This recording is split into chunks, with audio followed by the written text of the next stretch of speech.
ఒకనాడు ఒక శివభక్తుడు తన ఊరు నుండి కేదార్నాథ్ ధామానికి యాత్ర కోసం బయలుదేరాడు. అప్పట్లో యాత్రా సాధనలు, ప్రయాణ సౌకర్యాలు లేనందున అతడు నడక ద్వారానే ప్రయాణించేవాడు. దారిలో ఎవ్వరు కనిపిస్తే వారికి కేదార్నాథ్ మార్గం అడిగేవాడు. మనసులో శివుని ధ్యానించేవాడు. అలా నడుస్తూ నడుస్తూ కొన్ని నెలలు గడిచిపోయాయి. చివరికి అతను ఎంతో కష్టం మీద కేదార్నాథ్ కి చేరాడు. కేదార్నాథ్ మందిర ద్వారాలు 6 నెలలే తెరిచి ఉంచుతారు.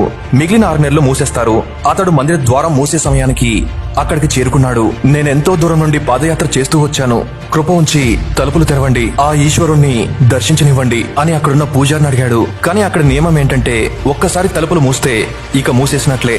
నియమమే మరి. అతడు ఎంతో బాధపడ్డాడు. మాటి మాటికి శివుణ్ణి స్మరించాడు. ప్రభో, ఒక్కసారి దర్శనం ఇవ్వా అని అతడు అక్కడ వారిని ప్రాధేయపడ్డా ఎవ్వరూ వినలేదు. గుడిలోని పూజారి ఇలా అన్నాడు, ఇక ఇక్కడికి 6 నెలల తర్వాతే రావాలి.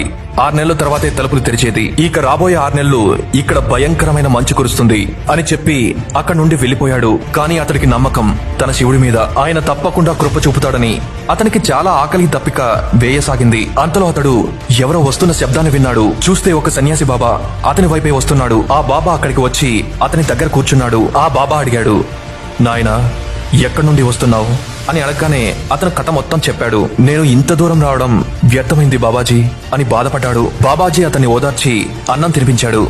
చాలాసేపటి వరకు బాబాజీ అతనితో మాట్లాడుతూ ఉండిపోయాడు. బాబాజీకి అతడిపైన దయ కలిగింది.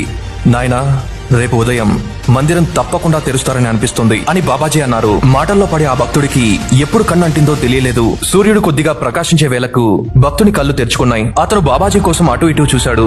కానీ చుట్టుపక్కల ఆయన కనిపించలేదు. పూజారి అతడు వంక పరిశీలిస్తూ చూస్తూ గుర్తుపట్టడానికి ప్రయత్నిస్తూ అడిగాడు, నువ్వు మందిర ద్వారం మూసే వేళకు వచ్చిన వాడివే కదా, నన్ను కలిసావు కదా, 6 నెలలయ్యాక తిరిగి మళ్ళీ వచ్చావా? అప్పుడు ఆ భక్తుడు ఆశ్చర్యంగా, లేదు, నేనెక్కడికి పోలేదు. అదేంటి, నిన్ననే కదా మిమ్మల్ని కలిసింది. రాత్రి నేను ఇక్కడే పడుకున్నాను, నేనెటూ కదలేదు అనగానే పూజారి ఆశ్చర్యానికి అంతే లేదు. కానీ 6 నెలల ముందు నేను మందిరం మూసి వెళ్ళాక ఇదే రావడం, నువ్వు 6 నెలల పాటు ఇక్కడే ఉండి ఎలా జీవించగలిగావు అని పూజారి అతని బృందం విపరీతంగా ఆశ్చర్యపోయారు. ఇంత చలిలో ఒక వ్యక్తి 6 నెలల పాటు ఎలా ఉండగలిగాడు? అప్పుడు ఆ భక్తుడు అతని దగ్గరికి ఒక సన్యాసి బాబా రావడం, కలవడం, ఆయనతో గడిపిన సమయం, మిగిలిన విషయాలన్నీ వివరించాడు.